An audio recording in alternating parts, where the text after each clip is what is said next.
Golden State Media Concepts Sci-Fi Podcast. Together we dive into the world of sci-fi and science fiction. From episodes of Star Trek, Star Wars, to The Walking Dead, Resident Evil, all the hot new science fiction movies from the backdoors of Marvel or DC. The Golden State Media Concepts Sci-Fi Podcast. You'll never look at science fiction the same way again.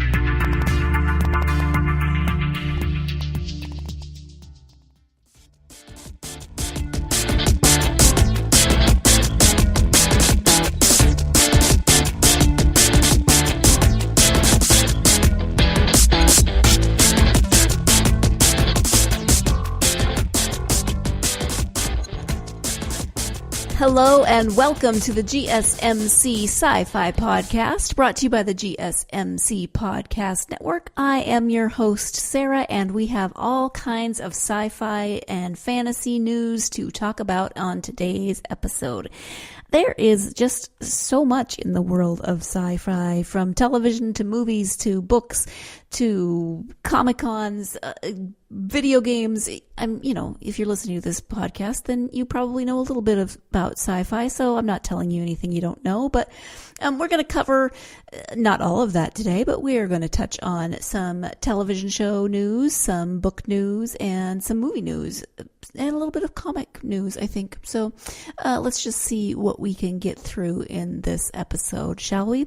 We are going to start with television, and the first story is about the new television show Good Omens. It is a television serial based on a book, and that book is by Neil Gaiman and Terry Pratchett. It is starring David Tennant, my favorite Doctor of Doctor Who. My favorite. Michael Sheen, also John Hamm, Anna Maxwell Martin, Josie Lawrence, Adria Arjona, Michael McKean, Jack Whitehall, Miranda Richardson, and Nick Offerman.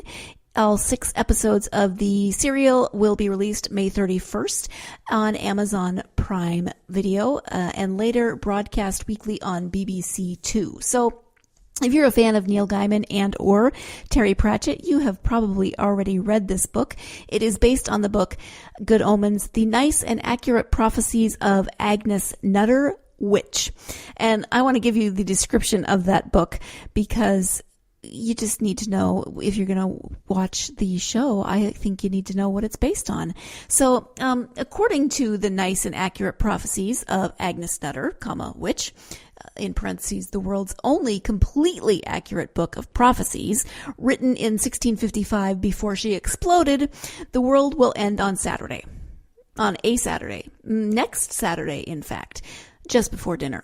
So the armies of good and evil are amassing, Atlantis is rising, frogs are falling, tempers are flaring, everything appears to be going according to divine plan, except a somewhat fussy angel and a fast-living demon, both of whom have lived amongst Earth's mortals since the beginning and have grown rather fond of the lifestyle, are not actually looking forward to the coming rapture.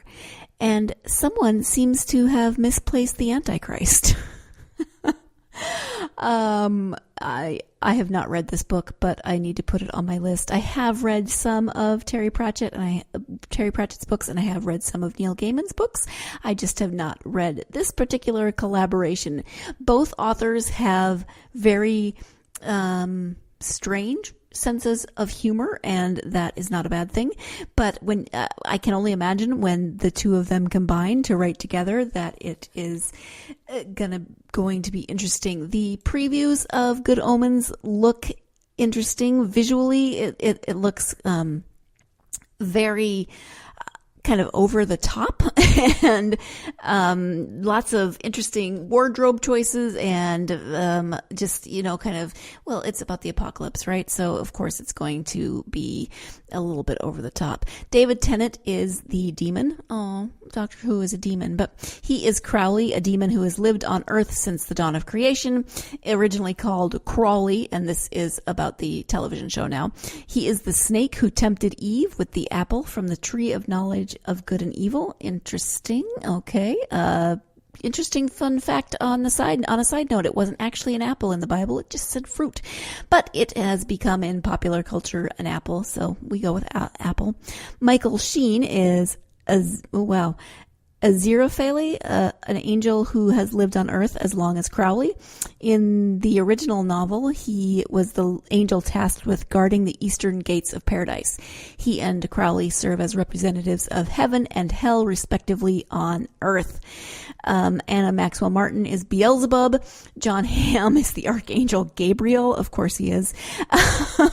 Josie Lawrence is Agnes Nutter, the witch upon whom these prophecies, or from whom the prophecies came. Michael McKean is Witchfinder Sergeant Shadwell, the last officer of the once proud Witchfinder Army. Miranda Richardson is Madame Tracy, a part-time medium and courtesan. There are, of course, lots of other people in this. It is, again, a 6-episode series. Benedict Cumberbatch as the voice of Satan. I have no good comment on that. Nick Offerman is in this. He's a U.S. ambassador and father of the child Warlock. Okay. I'm going to have to check this out. I'm going to have to read the book. I'm going to have to watch the series. But the question is, do I watch the series before I read the book? I normally like to do it the other way. But then, of course, I'm always annoyed. I'm always annoyed when I read the book and then the movie, or in this case, it's kind of a mini series, 6 episodes, or a typical British series length. And I can't help but compare the book to the movie, usually not favorably because I'm that book snob person that everyone hates. So maybe I should watch this first and then go ahead and read the book, and maybe I'll be less disappointed. I don't mean to say I'm going to be disappointed. It's just a book movie thing. So, this looks really interesting. I think I am definitely going to check both out. I just have to decide which order in which I am going to watch them. That was a tongue twister. Let's go ahead and move on from my book snobbery, and we'll turn to the Marvel Universe, which, holy buckets, keeping up with the Marvel Universe is almost a full-time job. I seriously need the Marvel Universe for Dummies, because between all of the movies, there are then approximately 1 million television shows, both live action and cartoon. Netflix has been running a lot of television shows, and many of them have been canceled recently. Luke Cage was canceled, the Iron Fist was canceled, etc. One of the shows that is still on is Jessica Jones, and season 3 is coming out.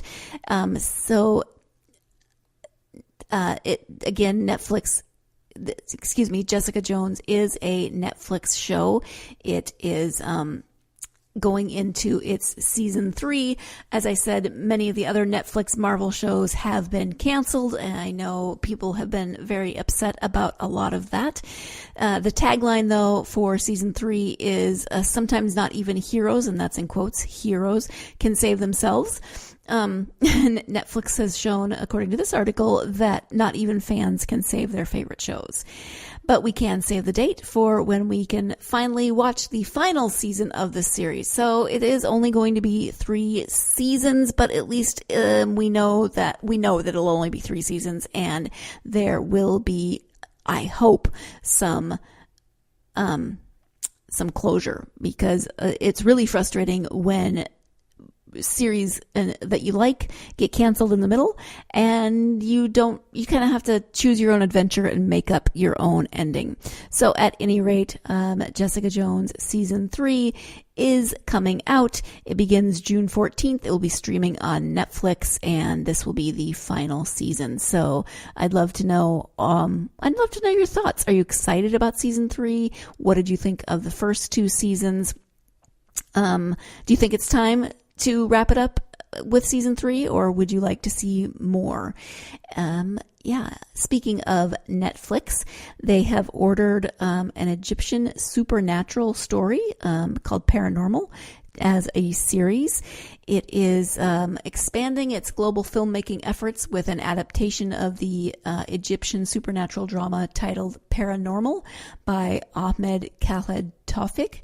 This Middle Eastern series will be produced by Mohammed Hefsi and Amir Salama, with Salama also tasked as the writer and showrunner. So this is, interestingly enough, Khaled Tawfik, who unfortunately passed away in 2018. He is the author of Paranormal, so he's not going to see his work brought to life in this way, but he is noted to be the first contemporary Arab writer of horror, science fiction, and medical thrillers, so that is awesome. The series takes place in the 1960s. It follows Dr. Rifat Ismail, who is a single hematologist who finds himself faced with a series of supernatural events. The story is said to be packed with mystery and suspense. While this is the first Egyptian show to hit the streaming series, it is the third Middle Eastern one, following both Jinn and Al-Rawabi School for Girls. So that's one thing that I can say about all the streaming services. You know, you really get to have a broader view of different TV shows from all around the world, and I think it's exciting. I enjoy that you can watch different shows from different places, and this is based on a book by an author from somewhere other than the United States. So I'm intrigued. It is it's been set. I don't see if there is a date for it to be released. I will update you if I find that information. The author is, he was very prolific. He wrote over 200 books. So that is awesome. Maybe they will adapt another of his books if this one does well. So speaking of, Marvel, which we were doing a few minutes ago, there's more Marvel. They are creating shows, they're canceling shows, they're creating more shows. It's amazing. I need the Cliffs Notes, but Marvel's Power Pack is in active development at Marvel Studios.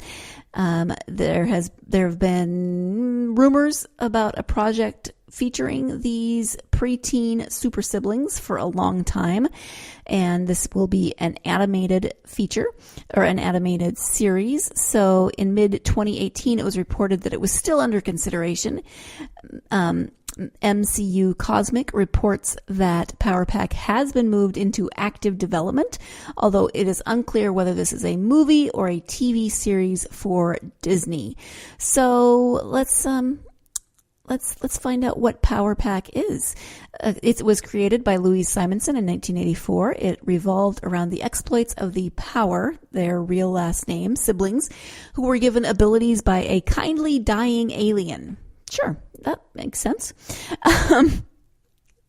Because it's a comic book, right? That wasn't snarky. That was, of course, they were given powers by an alien. And I liked that it was a kindly alien, because that means that the alien didn't have bad intentions. So they were given powers to protect them, kindly, and the Earth against the evil invading Snarks. Oh my gosh, Snarks, that's awesome. Alex, who was age 12, adopted the name G, later Zero G, and could cancel out gravity. Julie, age 10, became Lightspeed. She could fly at great speeds, leaving behind a rainbow trail. Jack, 8, became Mass Master and could alter his density, either adopting a large, wispy cloud-like form or becoming super dense and small. And Katie, 5, could convert solid matter into energy, calling herself Energizer. The 5-year-old really should be Energizer. The kids later discovered that they could swap powers and that any one of them could possess multiple powers at a time, even all 4. But only one sibling could use one or more power at a time. So if one kid had all 4 abilities, the other 3 would be powerless. Interesting. This sounds really fun. A 5-year-old little tiny superhero and an 8-year-old sounds like it could be very interesting. 5-year-olds are very curious, very interested in a lot of things that could get little Katie, who can convert solid matter into energy, into trouble. So I am intrigued to see if you are familiar with these characters and this story. What do you think? Would you like it to be a movie? Would you like it to be a TV series?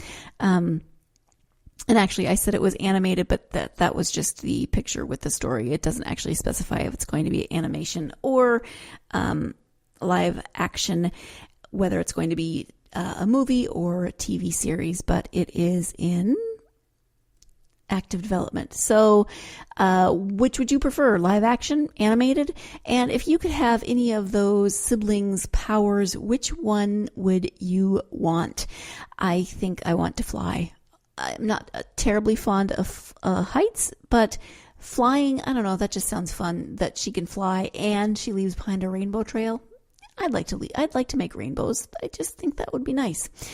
It is time now to take our first break of the podcast. When we come back, we will be talking about some Star Wars news. So stay tuned. You're listening to the GSMC Sci-Fi podcast, and I will be right back. Want to find out what movies to go see? Then check out the GSMC Movie Podcast. It's your ticket to the latest movies, whether it's a new blockbuster event, romantic, comedy, or action flick. This show has got it all covered. They talk some what to go see now. Don't bother. What's hot on Netflix and everything in between. That's gsmcpodcast.com/movie-podcast. When it's all about the movies, it has to be this new show. Don't forget to like them on Facebook and follow them on Twitter. Visit gsmcpodcast.com for more info.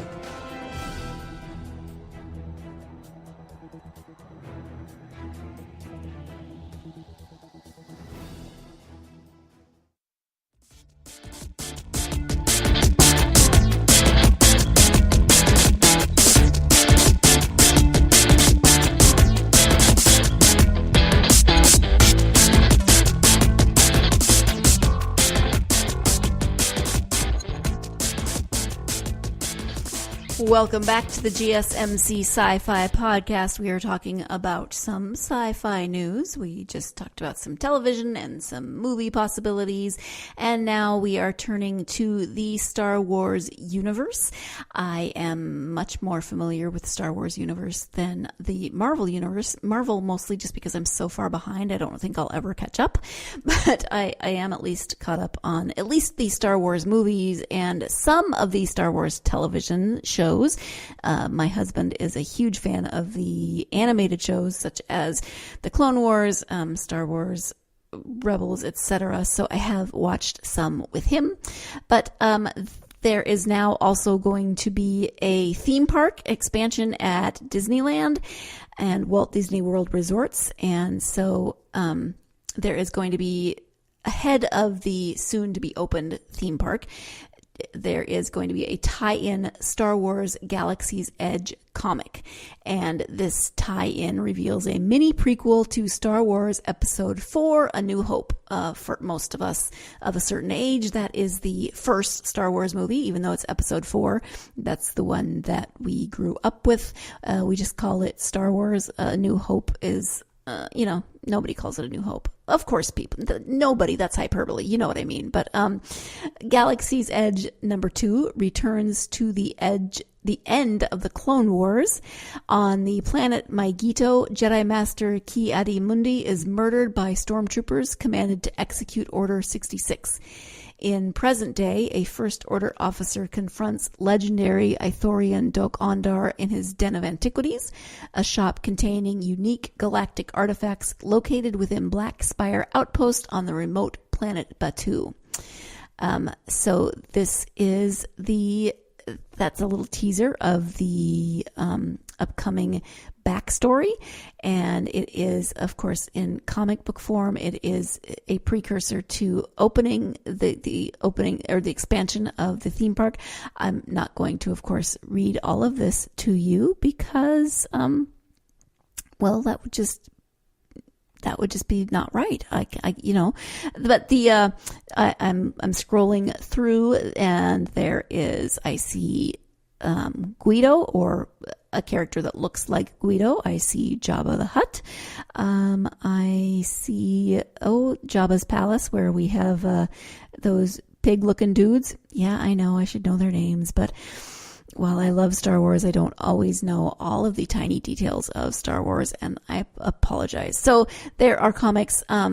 Star Wars Galaxy's Edge #3 releases June 26th and will feature Hondo Okana. Hey, I know him. He is in some of those animated ones, who will be realized in the form of a lifelike animatronic housed within the Millennium Falcon Smuggler's Run attraction. Star Wars Galaxy's Edge opens May 31st at the Disneyland Resort and August 29th at Disney's Hollywood Studios as part of Walt Disney's World Resort. So if you are a fan of Star Wars, if you are a fan of comic books, if you are a fan of theme parks, then this just might be the comic book for you, and you should definitely check out this New Hope backstory. Disney also has confirmed that the next Star Wars movie will be from David Benioff and D.B. Weiss. Benioff, Benioff. Could be pronounced a couple of different ways, but it has been confirmed that the next story will come from Star Wars movie will come from these two, David Benioff and D.B. Weiss. They are the showrunners of Game of Thrones. That could be an interesting take on Star Wars if they bring a Game of Thrones mentality to Star Wars. I'm a little bit scared. But at the beginning of this month, Disney announced that the next 3 movies in the Star Wars franchise will be released December 16th, 2022, December 20th, 2024, and December 18th, 2026. At the time, no further information was given. I am glad that those will be Christmas releases because it's all about me, and my husband and some friends of ours like to go to the new Star Wars on Christmas Day.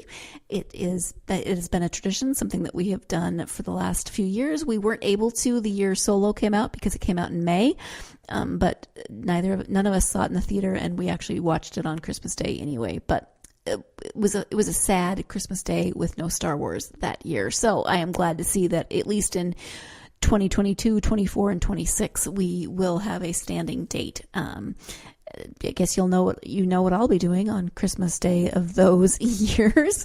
The two were known to be working on an original Star Wars trilogy, rumored to be set during the time of the Old Republic. But Rian Johnson was also known to be creating a separate trilogy, and there was still the possibility of standalone movies, although hope for those have seemingly evaporated following the poor performance of Solo, A Star Wars Story, which I'm a little bit bummed by because I actually enjoyed Solo and I would have watched another one.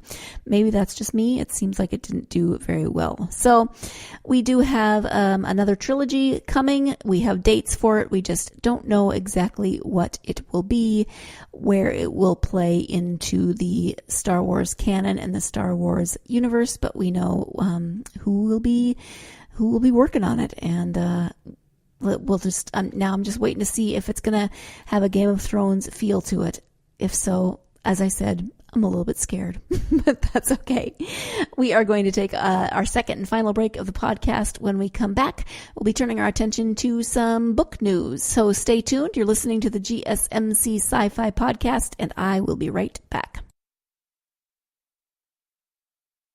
Tired of searching the vast jungle of podcasts? Now listen close and hear this out. There's a podcast network that covers just about everything that you've been searching. Hey! The Golden State Media Concepts Podcast Network is here. Nothing less than a podcast bliss with endless hours of podcast coverage. From news, sports, music, fashion, cooking, entertainment, fantasy, football, and so much more. So stop lurking around and go straight out to the Golden State Media Concepts Podcast Network. Guaranteed to fill that podcast itch. Whatever it may be. Visit us at www.gsmcpodcast.com. Follow us on Facebook and Twitter, and download us on iTunes, SoundCloud, and Google Play.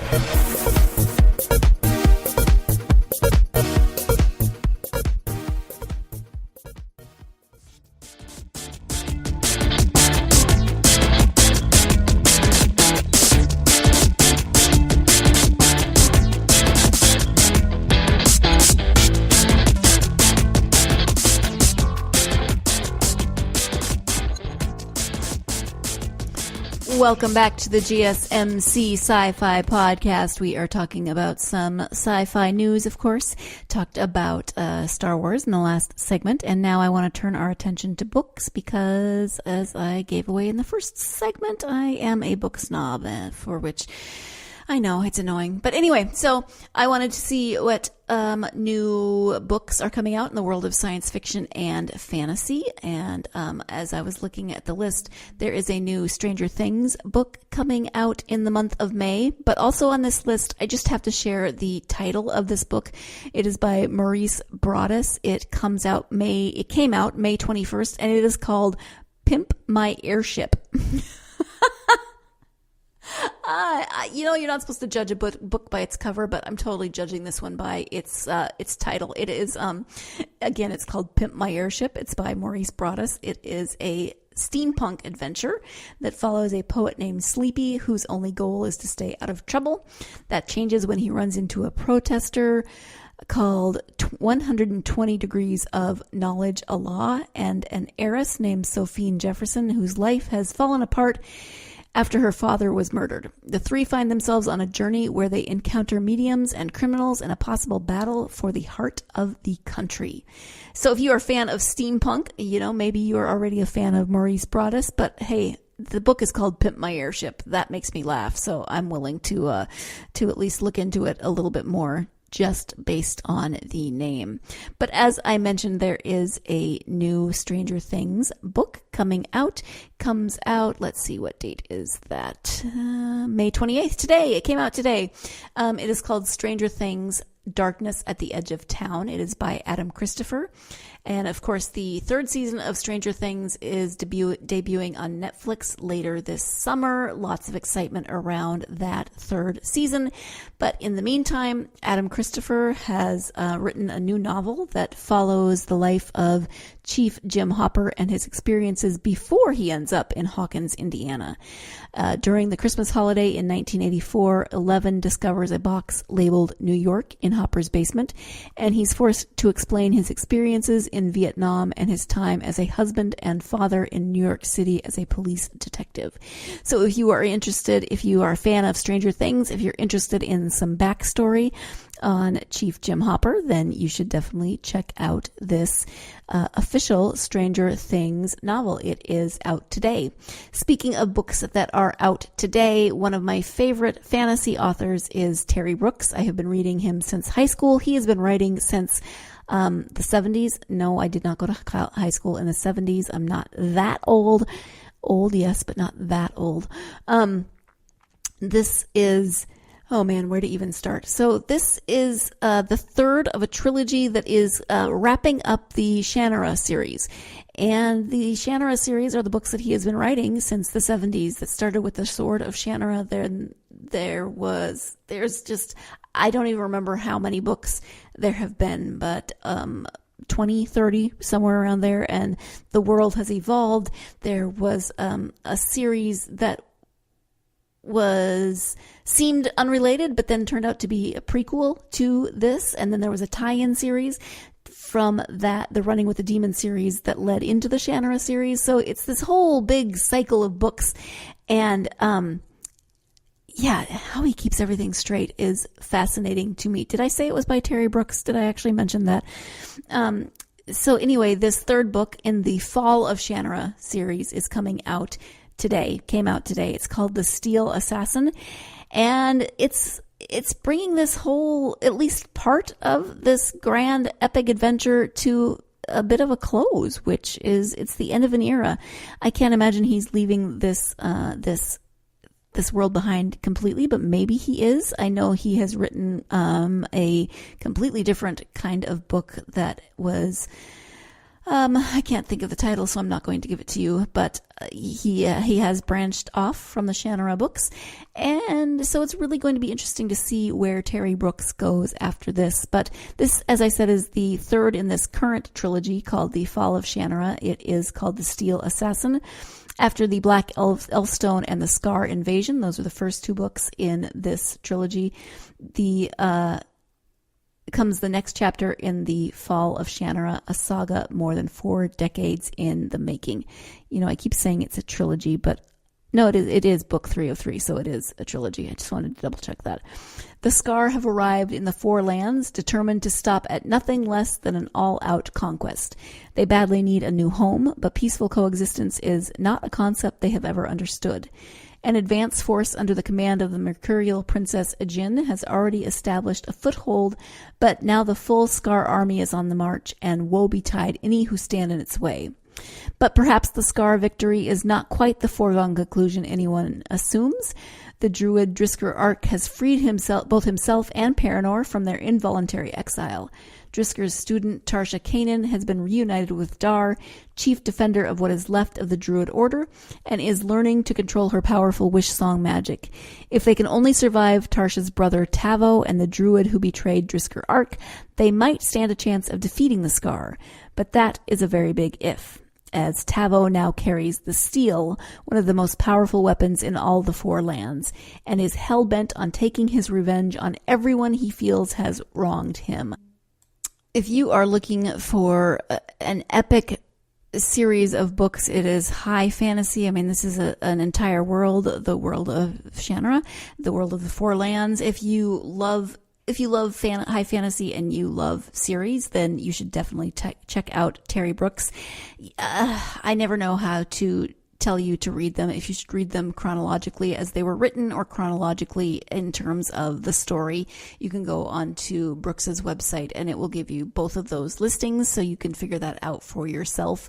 It really is this whole epic saga that spans multiple series of books, and I'm again fascinated that he can keep it straight in his head. I think I would need several assistants and a couple of minions to create very detailed spreadsheets or charts or graphs or something to help me keep it all straight in my own head.